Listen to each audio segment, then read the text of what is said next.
Di mana pendapat yang kedua yaitu menurut pandangan Imam Baghawi, Imam Asy-Syafi'i, Imam Ghazali itu mengatakan airnya tadi nggak mustamal, ya kan? Tuh, dan juga Imam Ibnu Abdissalam Izzuddin Ibnu Abdissalam yang muridnya Syekh Abdul Hasan Asy-Syadzili itu ya. Beliau mengatakan sangat jauh pendapat yang menyatakan bahwa air ini adalah air yang mustakmal. Kenapa ya? Karena niat itu mengarah hanya kepada ibadah sesuai dengan sisi yang tradisi itu berjalan di atasnya. Kenapa? Karena kebiasaan itu ketika seseorang memasukkan tangan ke dalam wadah itu jelas tujuannya adalah untuk mengambil air, bukan untuk membasuh tangan. Gitu.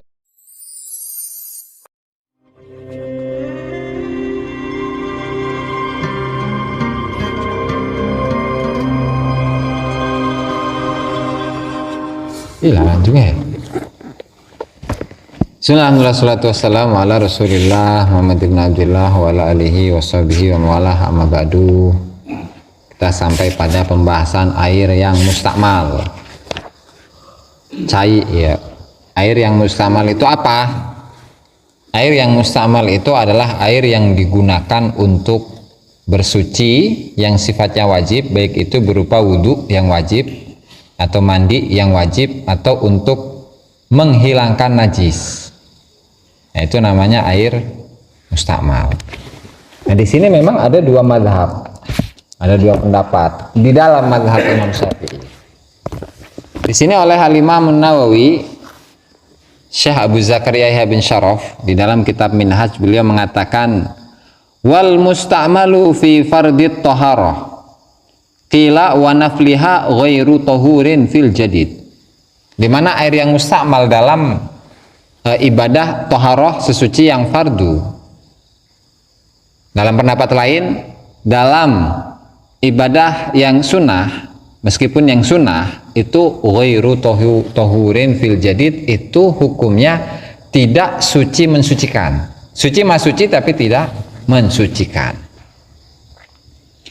Dalilnya apa? Dalilnya itu sebuah hadis dalam Sahih Bukhari Muslim, annahu sallallahu alaihi wasallam ada Jabiran fi maradin fatawadda'a wa sabba alaihi min wudu'ih.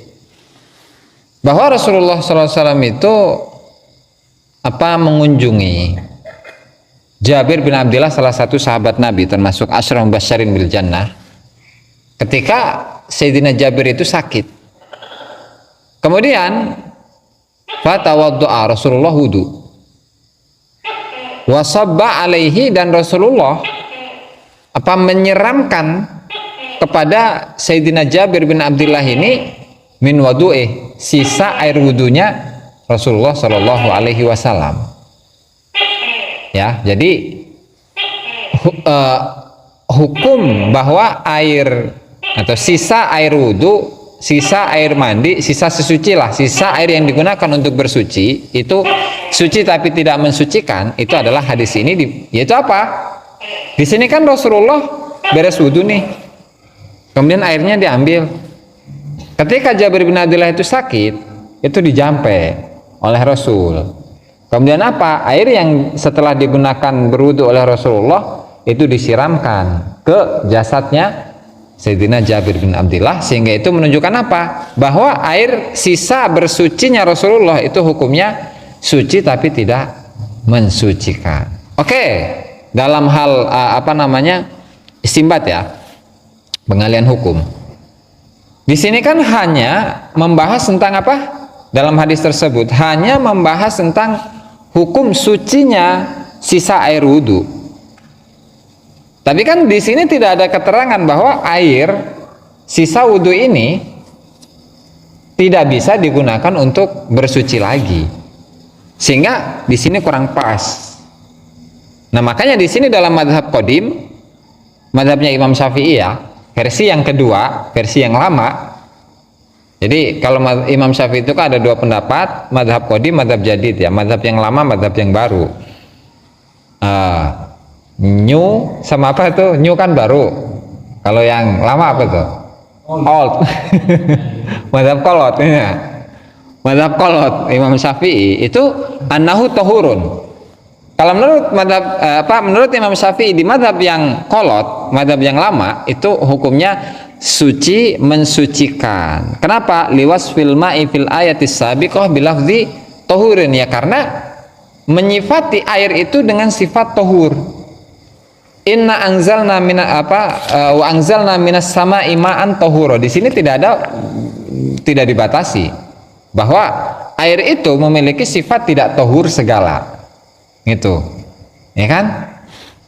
Ya air itu, kemutlakan air itu, karena di dalam ayat itu mutlak tidak membeda-bedakan mana air yang mustamal, mana yang enggak mustamal, mana yang mutlak, mana yang mutanajis dan seterusnya. Sehingga apa? Sehingga dalam mazhab qadim itu tetap menggunakan keumuman ayat yang tadi, ya kan? Sehingga apa? Sehingga dalam mazhab qadim itu meskipun airnya mustakmal itu tetap bisa digunakan untuk bersuci. Ini masih mazhab Imam Syafi'i ya, nggak keluar dari mazhab ini mah. Nah sehingga hal ini bisa menjadi solusi bagi orang-orang yang was-was, ya, kan sok was-was baik ya, airnya mustamal atau enggak nih segala macam, sehingga ragu terus sampai wudunya berjam-jam, ya kan? Itu penyakit. Sehingga solusinya apa? Udah kasih pendapat yang ringan, gitu. Jadi dalam air sekalipun itu dalam mazhab Syafi'i juga air itu enggak ada hukum mustakmal, gitu. Karena memang dalil baik dalil yang jadid atau dalil yang qadim sama-sama nggak kuat ini, sama-sama nggak kuat, nggak mengena gitu dari sisi istidlalnya, istimbatnya, penggalian hukumnya kurang pas, tuh ya. Nah itu sedikit mengenai apa air mustakmal. Jadi ada dua pendapat ya. Silahkan menggunakan hukum air mustakmal, bahwa mustakmal itu hukumnya hanya suci, hanya suci doang, tapi tidak bisa mensucikan. Kalau pendapat yang kedua itu bisa suci, mensucikan. Terserah mau milih mana, tamah bebas. Nggak usah diikat-ikat, nggak usah disulit-sulit nyebahnya, karena lagi fikih ya. Gitu. Lanjut. Padahal ada satu permasalahan nih. Lau adkhala yadahu, ketika seseorang itu memasukkan tangannya biqasdil ghusli anil hadas, dengan tujuan membasuh dari hadas. Satu, gambaran pertama. Kedua,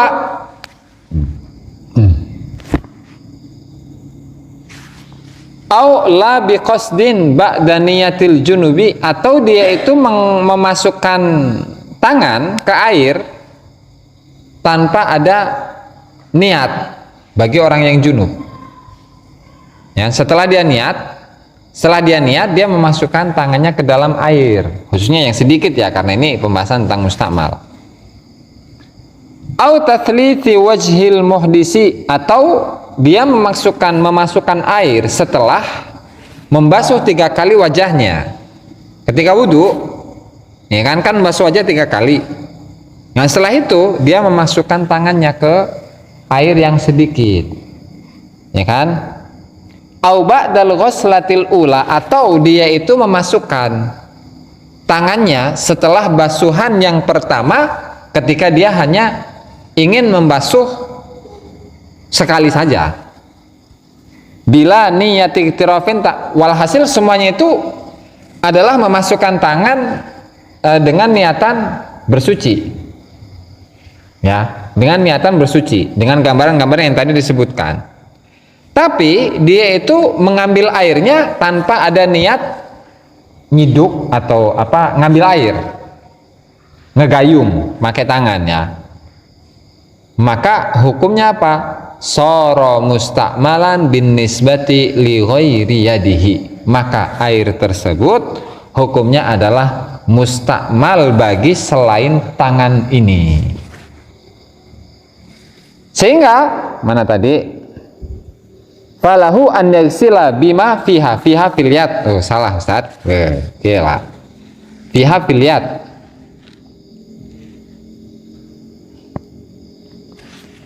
dia boleh membasuh air ya dengan apa yang ada di, jadi tangannya itu boleh dibasuh sampai ke ujung ini. Oke. Jadi gini gambarannya. Air sedikit di satu ember, umpamanya. Satu ember. Gayung taya. Otomatis yang digunakan untuk berwudu itu apa? Alat yang digunakan untuk mengambil air. Otomatis tangan, ya kan? Seret, gila. Membasuh muka, seret, selesai. Ya, mau 2 kali, mau 3 kali, tah. Mau sekali, kemudian langsung pengen basuh tangan, itu sama aja. Jadi dalam ketika dia itu sudah selesai membasuh mukanya, kemudian memasukkan tangannya ke air, ya, maka dan ketika memasukkan air itu tanpa ada niatan untuk mengambil air, tidak ada niat dalam hatinya, tidak ada niat, oh saya ini ngambil air, gitu. Daya niatan tersebut, maka status air ini hukumnya adalah mustakmal bagi selain bagian tangan. Berarti tangan kalau 1, kalau 2 berarti 2. Selain untuk tangan itu udah nggak boleh dipakai. Nah, lanjungpan. Kenapa? Ya karena ketika air ini, ya ketika saya memasukkan tangan ke air, otomatis hadas kecil yang ada di tangan bagi orang yang berwudu atau hadas besar bagi orang yang junub, itu otomatis hadas yang ada di tangan itu kan keangkat. Ketika tangan ini berpisah dari wadah, otomatis tangan ini air ini menjadi air yang mustakmal. Lanjung banyak. Padahal ya, kita ini memasukkan tangan ke ember misalkan, rek diniatan, rek teu diniatan, sarua bae itu tetap niatnya adalah ngambil air kan, bukan untuk mengangkat hadas yang ada di tangan. Ini secara logika ya kan? Sehingga ketika permasalahannya seperti itu, tidak ada niatan untuk mengambil air, itu Imam Ghazali rahimahullahu taala itu memberikan solusi bahwa tadi seseorang yang mengambil air atau memasukkan tangannya, menyelupkan tangannya ke dalam air, tujuannya nggak ada lain dan nggak ada bukan kecuali untuk mengambil air kepada bagian yang akan dia basuh, sehingga nggak perlulah yang namanya niat iktiraf segala macam atau niat ngambil air, tekudu tak harus kayak dia dikutip tuh ya.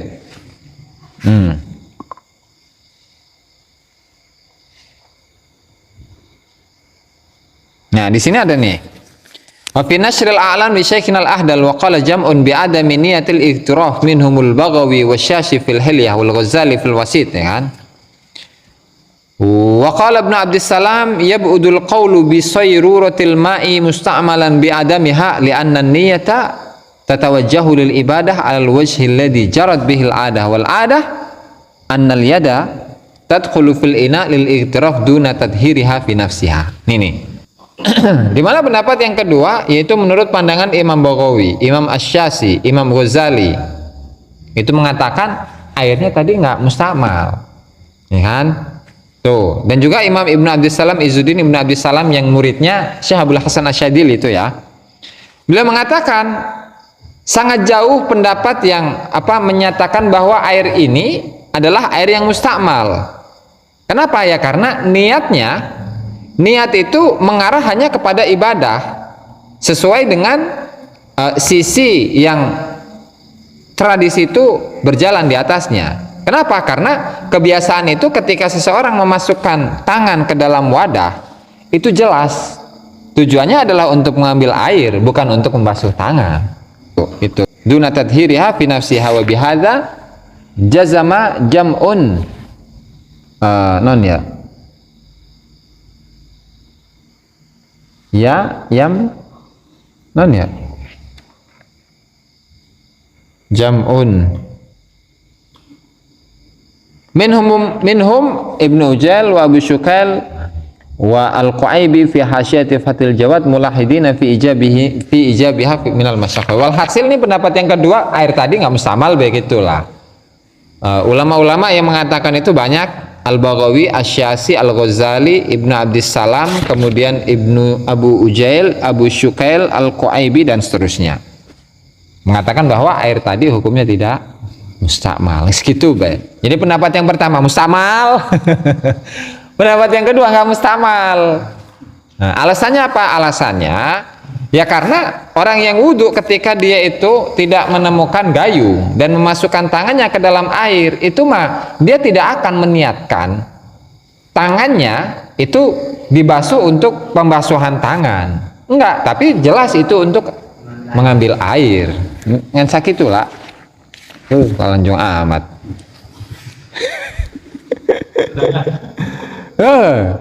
Terus mana tadi? Wa izalati najisin ghairu musta'malin wa ghairi mutaghayyirin taghayyuran.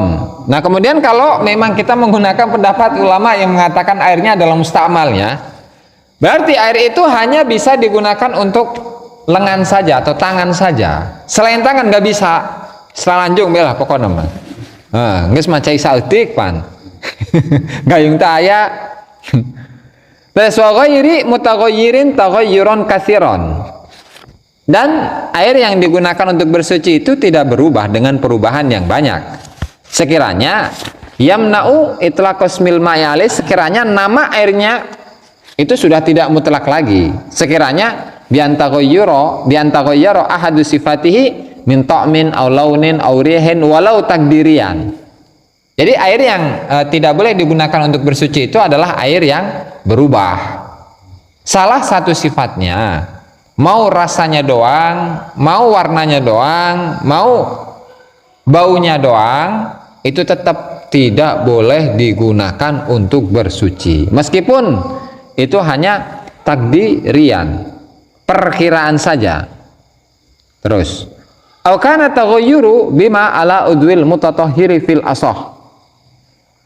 Dan juga ketika air yang berubah itu lantaran apa? Lantaran di tangannya atau di anggota wudunya atau anggota yang digunakan untuk bersuci itu ada sesuatu yang dapat merubah air. Itu sama, akan merubah air sehingga air itu tidak lagi mutlak. Kalau airnya sudah tidak mutlak, maka dia tidak bisa mensucikan, gitu. Kemudian wa innama yu'athiru at-taghayyuru in kana bi khalitin. Dan yang berpengaruh, yang memiliki pengaruh dari sisi perubahan itu adalah ketika yang merubah air itu adalah benda yang masuk dalam kategori khalid, benda yang bercampur. Artinya antara benda yang masuk ke dalam air dan airnya sendiri itu tidak bisa dibedakan. Ya karena apa? Sudah menyatu jadi satu. Ibaratnya ada teh, seret. Kita punya air 1 ember. Kemudian kita masukkan ini teh, misalkan 1,5 gelas lah, 1/4 gelas. Kita masukkan ke dalam ember. Itu kan tidak bisa kita bedakan mana ini air teh, mana air yang awal. Karena dua-duanya sudah menyatu, gitu. Itu yang dimaksud. Itu namanya mukhalid kalau dalam bahasa fikihnya, yang bercampur. Apa sih yang bercampur itu definisinya? Wa huwa ma la yatamayyazu fi ra'yil ain, yaitu sesuatu yang tidak menjadi beda di pandangan mata. Tahirin qad ghaniyal ma'u anhu, yang mencampur itu atau campuran itu bersifat suci dan air tidak butuh kepadanya, artinya tidak muncul dengan sendirinya. Seperti apa? Ketika kita memasukkan za'faron ke dalam air, ya kan?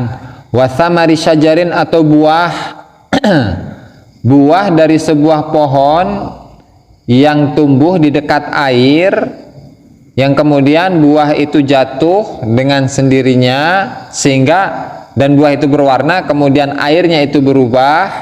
Atau wawarokin turiha, atau dedaunan yang dibuang, kemudian summa tafattata, kemudian air itu daun tersebut melebur bersama air. Nah, itu sama hukumnya, tidak bisa digunakan untuk bersuci. Tapi ketika yang menjadi campurannya itu adalah tanah atau debu ya, tanah ataupun garam air, maka itu tidak masalah, tidak merubah sifat tohur, sifat mensucikannya si air. Nah, artinya ketika ada air, meskipun khususnya sedikit, kita masukin garam air, garam laut, atau kita masukin tanah, meskipun berubah tetap itu bisa digunakan untuk bersuci. Wala yadurru taghayyurun la yamna'ul isma wallahu ta'ala a'lam bisawab. Lanjut, pikir makilah. Nah, beda. Oke, tambah lagi, lupa. Beda dengan garam gunung. Ada garam gunung? Ayah.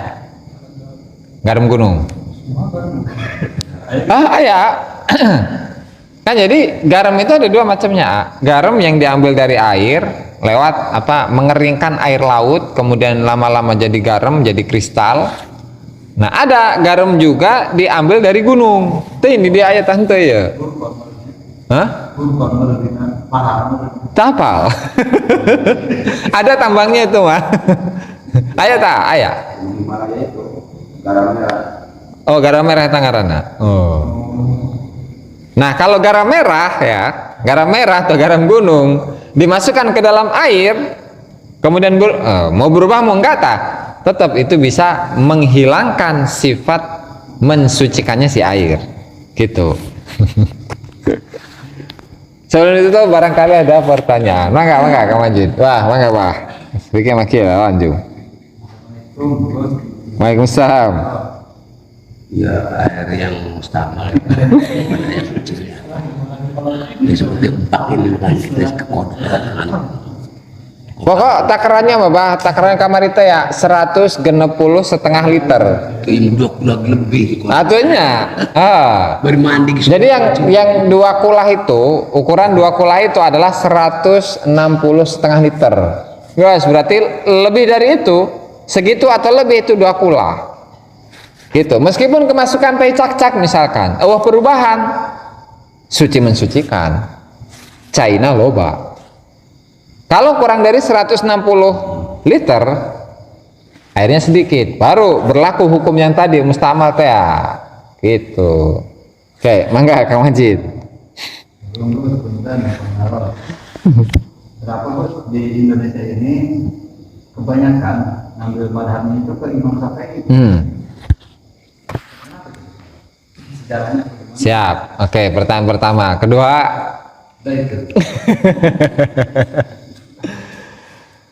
kenapa di Indonesia itu mayoritas adalah mengamalkan mazhab Imam Syafi'i? Lantaran dai-dai yang pertama memasukkan ajaran Islam ke Indonesia itu bermadzhabkan Syafi'i.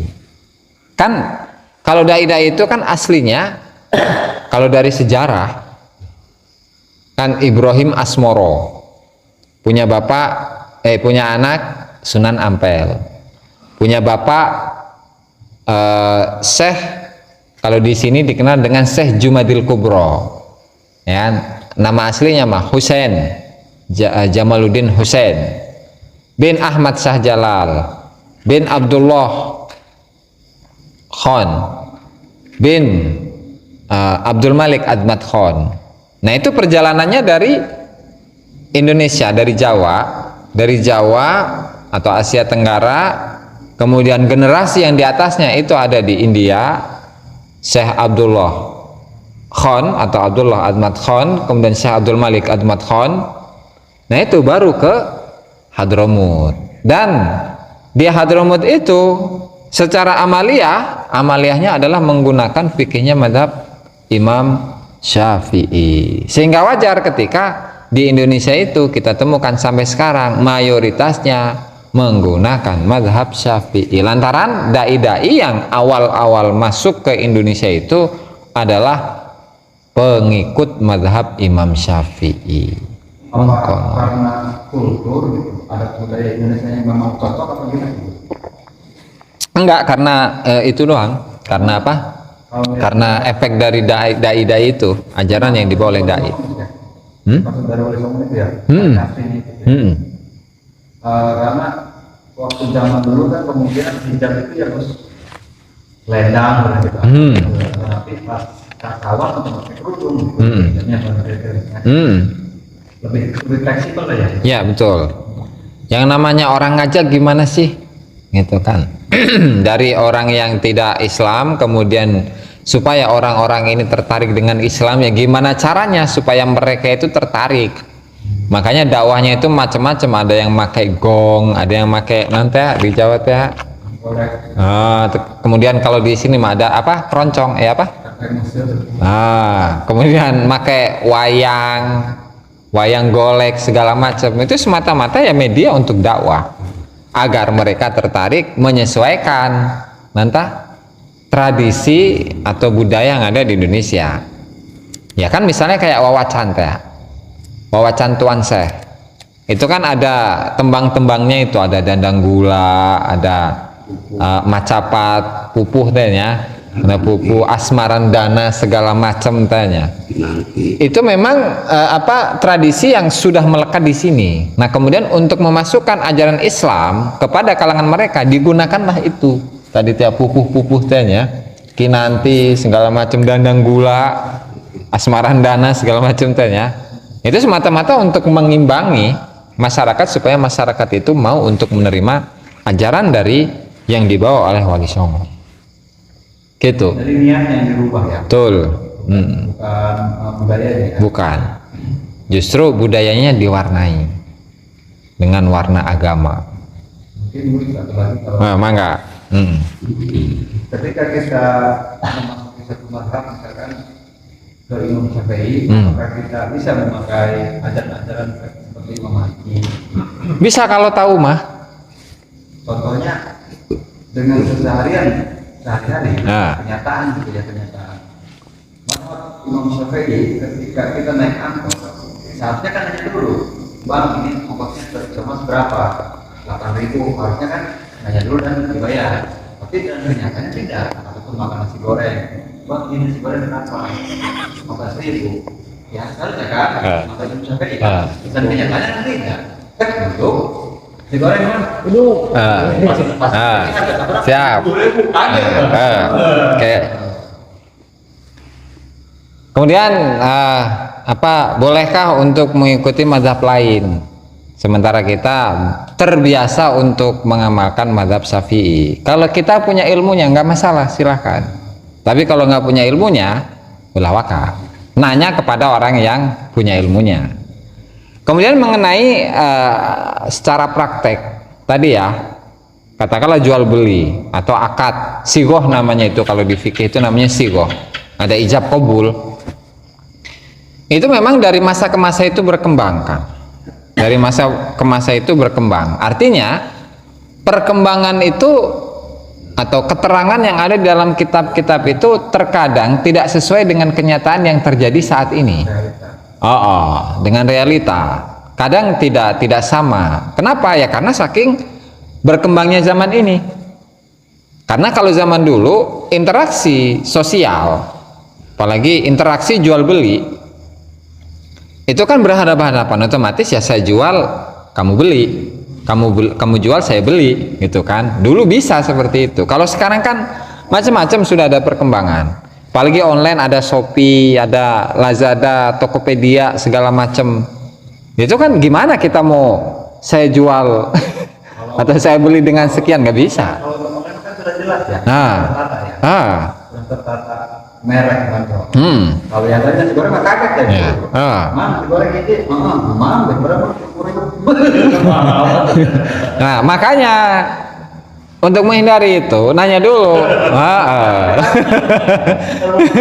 Jadi itu nggak terikat dengan ini ya, nggak terikat dalam hal tadi tuh interaksi sosial yang berkait interaksi ekonomi, tidak berkait dengan harus ada tadi sigot atau ijab qabul. Tapi kalau mau pengen hati-hati supaya kita tidak kebebelak gitu, Tunanya heula nasi goreng ujuk-ujuk ke 100.000 ge seporsi kan. Ngapurangna. Gitu. Dan contoh istimewa itu ketika Imam Maliki kan paten ya Mas ya. Paten ya ibaratnya hampir kurang yang lauk-lauk semuanya halal termasuk bangkainya kan. Kalau kata Imam Syafi'i tetap sisanya dibuang dulu kan. Tapi kan kenyataannya kalau beri kan dibuang dulu cuma bayar gitu. Enggak, jadi saling gitu. Kang Majid, saling. Artinya gini, dalam satu permasalahan terkadang mazhab Syafi'i gampang, terkadang mazhab yang lain berat. Terkadang mazhab Syafi'i itu berat, ya saling lah gitu. Jadi nggak semuanya bisa dipukul rata. Nah makanya itu kalau kita mengacu kepada kitab Al-Mizanul Kubro, di situ beliau menyimpulkan bahwa semua pendapat-pendapat mazhab yang ada itu diantara dua timbangan. Yang satu pandangan yang memberatkan, yang kedua itu pandangan yang meringankan, dan itu disesuaikan dengan kondisi masing-masing orang, kemampuan berbeda. Ya misalnya ketika orang udah lumpuh nih, stroke, terkena stroke, dia misalkan pengen sholat awal waktu kemudian jamaah di masjid segala macam, kan kesunahan nih kan, kesunahan yang muakkadah. Sementara kondisinya nggak mampu, udah dia sholat di rumah saja. Tapi kalau orang yang sehat, nah berarti sholatnya di masjid gitu. Nggak jauh dengan seperti itu. Jadi orang yang lumpuh tadi, orang yang stroke itu sholatnya di rumah saja, dan itu sesuai dengan pandangan sebagian ulama. Begitu juga dengan orang yang sholat di masjid, itu sesuai dengan pandangan sebagian ulama. Gitu, saling. Berarti itu yang dinamakan ijma dari Imam Syafi'i itu yang ijma bisa berubah-ubah sesuai keadaan itu Mas ya? Itu semua fikih. Semua mujtahid itu seperti itu kurang lebihnya. Contoh musibah longsor, orang yang tidak ketemu, jadi kan nggak betul. Daruri kan keadaan. Darurat. Tos. Berarti kalau orang awam seperti saya mah nggak apa-apa talihnya ke tempat imam itu ataupun ke 12 ataupun yang banyak kan sebenarnya kan. Tapi kan tempat saja ngumpul gitu. Pokok kalau punya ilmunya mah bisa aja. Gitu. Punya ilmunya, meskipun yang diamalkan itu sekian masalah gitu. Misalkan dalam masalah tadi air mustamal. Dalam air mustamal saya tidak menggunakan mazhabnya Imam Syafi'i, tapi saya menggunakan mazhabnya Imam Malik. Kenapa? Karena saya tahunya dari fulan bin fulan di kitab anu. Oke, boleh diamalkan. Gitu. Tapi kalau enggak blank sama sekali, atau mau mengamalkan dari mana? Makanya sebelum kita mengamalkan itu harus tahu ilmunya. Ilmu heula kakarak amal, lain amal heula kakarak ilmu, kebalik. Yang sifatnya ibadah. Gitu.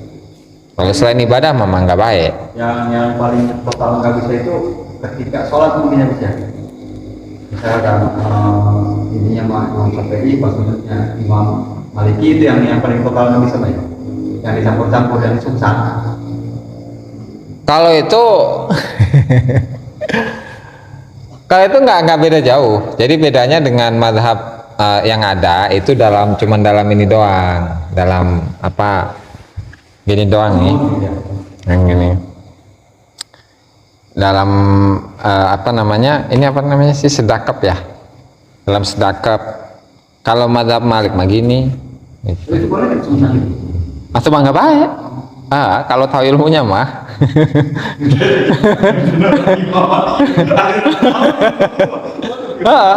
Ya kan sholli fardhu dhuhri Allahu Akbar. Kalau kita kan gini nih.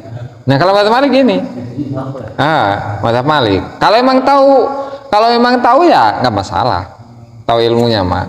Tapi kalau nggak tahu ilmunya olah kaulah ngingiluanan gitu. Mazhab Malik. Iya. Kenapa? Karena katanya masih sinkron gitu ketika tahiyat tasyahud awal atau akhir, ketika sudah tasyahud asyhadu alla ilaha illallah kemudian digerak-gerakan ini connect dengan hati. Nah, menurut kitab yang ada di Madzhab Maliki.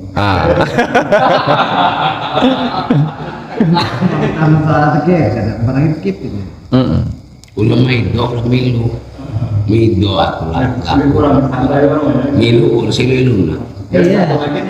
Jadi Imam Malik ya ada. Terus karena ini pembahasan fikih ya, nggak apa-apa ya, ini benar. Karena ini nilai konfliknya berkelanjutan dari tahun ke tahun antara NU dan Muhammadiyah pasti miss dari pertama Jumlah. Nah, ada mulai dari antara ru'yatul hilal, apakah make nonta ngaranna teropong atau ro'yul ain tanya ru'yah. Nah, ru'yah sama apa tuh? Hisab. Itu dua-duanya benar. Dua-duanya benar. Mau menggunakan yang hisab mangga silahkan. Mau menggunakan ru'yah juga silahkan. Itu artinya dua-duanya benar. Makanya di kalau MUI ya, Majelis Ulama Indonesia itu memadukan antara keduanya. Hisab dipakai, ru'yah juga dipakai, memadukan di antara keduanya. Tidak hanya dengan hisab doang atau tidak hanya menggunakan ru'yah doang, tapi menggunakan dua-duanya. Permasalahannya di sini loh. Yang menentukan sedang itu kan NU ya? Iya. Kementerian Agama, negara. Nah, di posisi Muhammadiyah ini kan posisi kita ada di Indonesia. Saudara kita yang Muhammadiyah ini kan ada di Indonesia. Nah, kok menentang dari pemerintahnya gitu? Itu aja sih. Itu kembali kepada ini kebijakan ormas masing-masing atau aslinya. Jadi kan memang dalam kaidah fikih itu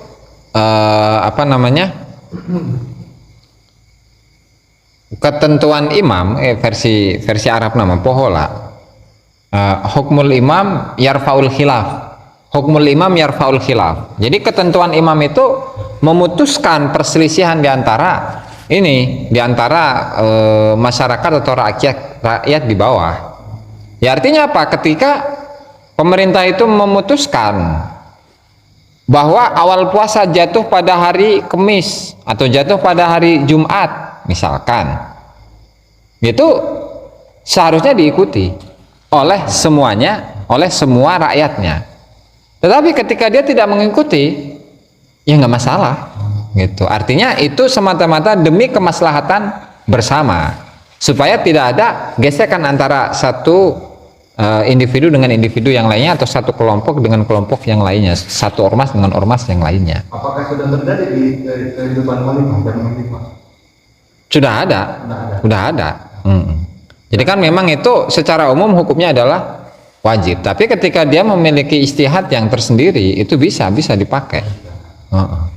Ini mungkin sih, pokoknya bukan mau berdebat itu ya. Lihatnya hidup-hidupnya sama, hidup-hidupnya terlaluan.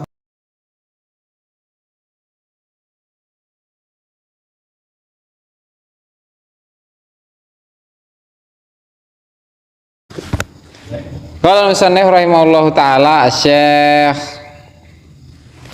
Ahmad Zainuddin Al-Malibari ayat 2 episode ya mah. Di kitabih Fathul Mu'in lan qol maneta far'un utawi iki iku cabang.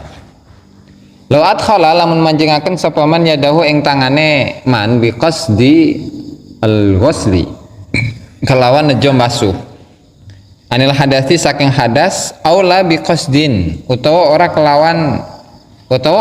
kelawan nejo badaniyatil junubita badaniyatil junubi ing dalam sause niate wong kang junub au tathlitha bi qasdi au tathlisi wajhil muhdisi utawa ngaping teluni wajahe wong kang hadas au ba'dal ghuslatil ula utawa sause basuhan kang pertama in qasada nalikane nejo sapa man al iktisara ing ngalap cekap alaiha ing ngatasi al ghuslatul ula bila niyatin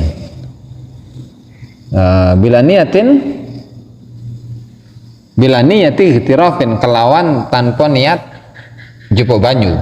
Ihtiraf nyau ya kalau bahasa Jawanya mah nyiduk. Nah au wala qasdi akhdil ma'i lan ora kelawan nejo ngala banyu bi gharadin akhara kelawan tujuan kang weneh sara mongko dadi apa banyu iku mustakmalan iku mustakmal bin nisbati kelawan penisbatan di ghairi yadihi kelawan saliyane maring saliyane tangane man falahu mongko iku tetep kedue man an yaksila utawi yen tombasu sapa man bima kelawan barang fiha kang tetep ing dalem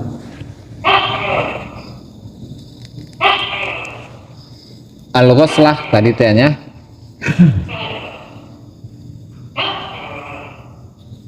fiha ing dalem fiha ing dalem mana ya al-ghuslah bener baki sa'idiha ing sisane lengene tangan titik wa ghairu mutaghayyirin lan ora kang berubah taghayyuran kelawan perubahan kasiran kang akeh bihaitsu kelawan sekirane yamna'u nyegah apa taghayyur itlaq qasmil ma'i ing kemutlakane aran banyu alaihi ing atase ma alaihi ing atase ma bian takoyara kelawan berubah apa ahadu sifati apa salah siji sifat-sifate banyu min ta'min nyatane saking rasa aulaunin atau warna aurihin atau ambu walau tagdi rian lan senajan ana apa perubahan iku takdirian kang bangsa pengira-ngiraan au kana utawa ana apa taghayyuru perubahan bima kelawan barang ala uzwil mutatahhiri bima kelawan barang ala uzwil mutatahhiri kang tetep ing atase anggotane wong kang sesuci fil asahi ing dalem qaul kang asah wa inamalan angin pastine yu'athiru gawe labet apa taghayyuru perubahan ingkana nalikane ana apa taghayyur iku bi khalitin iku kelawan kang nyampur tegese mukhalitun mukhalitin kang nyampuri lil ma'i maring banyu wa huwa lan hale utawi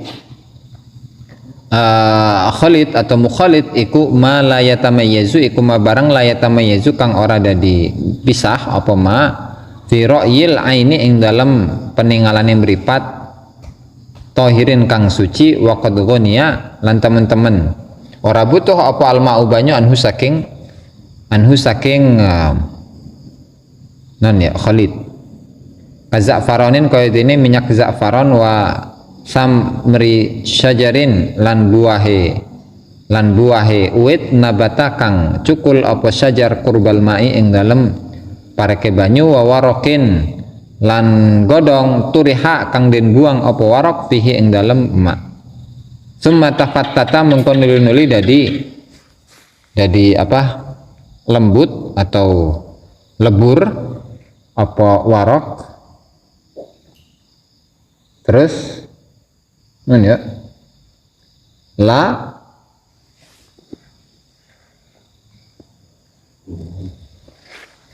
non eta la kurobin la turobin ora debu atau tanah wa milhi ma'in lan uyahe banyu wa in turiha lan senajan den buang apa milhma milhumain atau turab lan turab fihi ing dalem banyu la yadurru